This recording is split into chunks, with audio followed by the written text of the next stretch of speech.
Bonjour, je vous présente cet ouvrage. Paul Gaucher, Keane en perspective.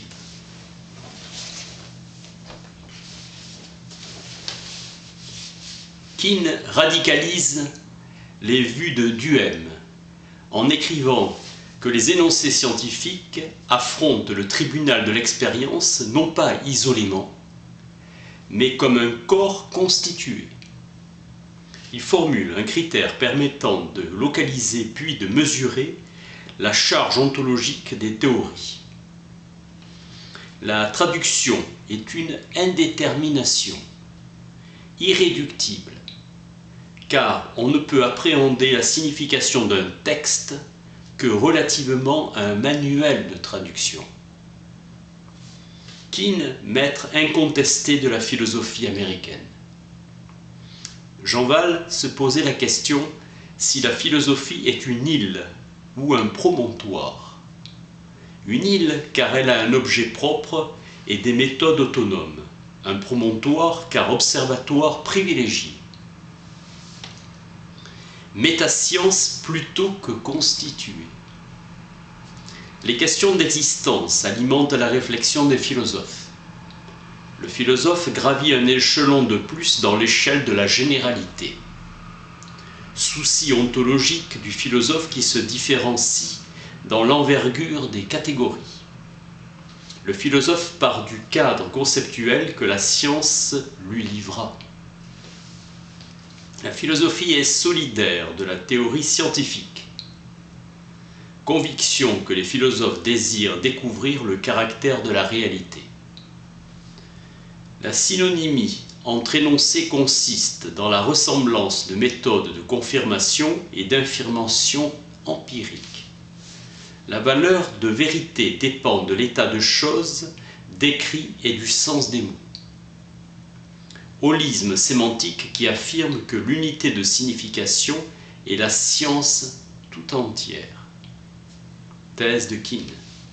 Sa théorie scientifique se représente sur le modèle d'un champ de force qui n'entre en contact avec l'expérience qu'à ses extrémités, mais qui subit partout le contre-coup de l'expérience. La totalité de notre connaissance est un tissu fabriqué par la main de l'homme qui n'affronte l'expérience qu'à ses extrémités.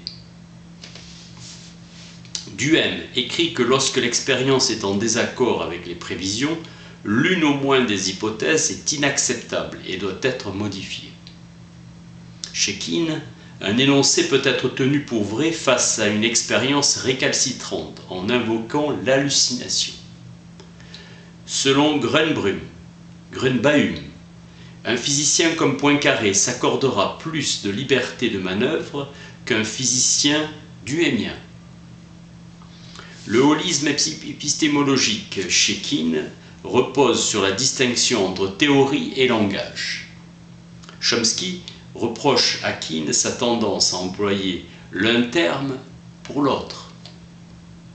Idée de Mary Hayes que les changements de théorie s'accompagnent généralement d'un changement dans le langage. Position de Hayes plus souple. L'idéal pour Pascal serait de pouvoir tout déduire à partir de quelques propositions évidentes. On sait que cet idéal est inaccessible, même en mathématiques. Popper renonce à l'espoir de fonder la science empirique sur des évidences infaillibles, mais continue à utiliser la métaphore de l'édifice.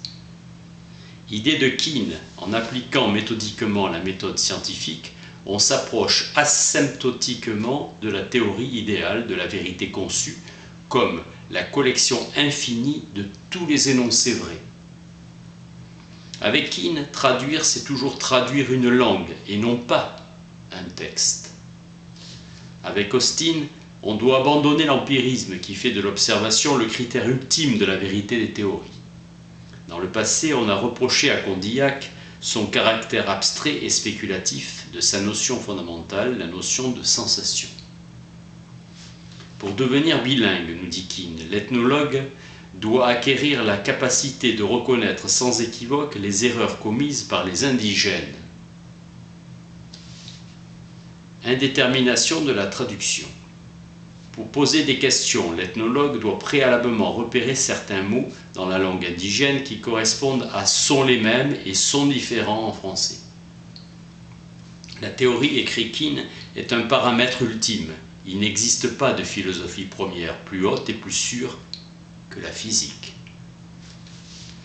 La traduction en rajoute, il projette plus de signification sur la langue de l'indigène qu'il ne peut en découvrir par l'observation patiente et méthodique.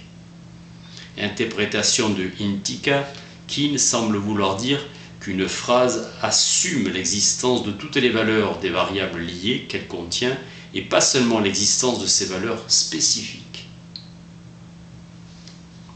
Selon Russell, l'étude de la syntaxe nous permet d'acquérir la connaissance qu'il existe des universaux et qu'il existe au moins un universel, à savoir la similitude. Kuhn a mis au point la technique de la stratification où on commence à définir la notion en termes syntaxiques de telle sorte qu'aucune allusion n'est faite à l'idée de type au sens ontologique. L'opposition du sens et du non-sens est logiquement antérieure à l'opposition du vrai et du faux. La notion de vérité logique dépend de celle des termes logiques. Kuhn fait implicitement appel à la notion de synonymie.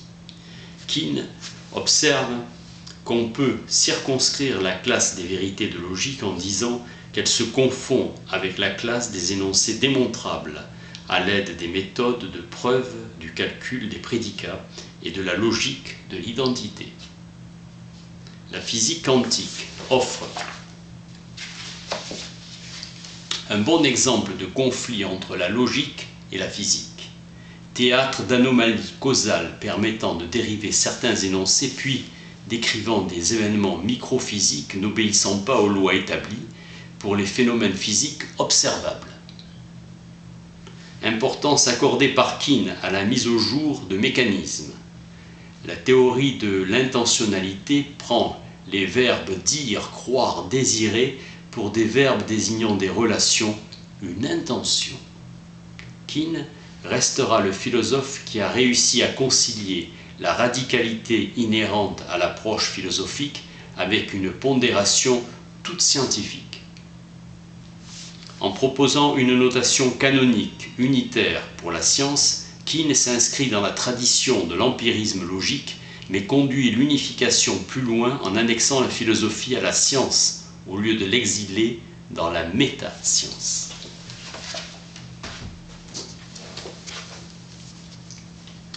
Paul Gaucher, Kuhn en perspective. Merci.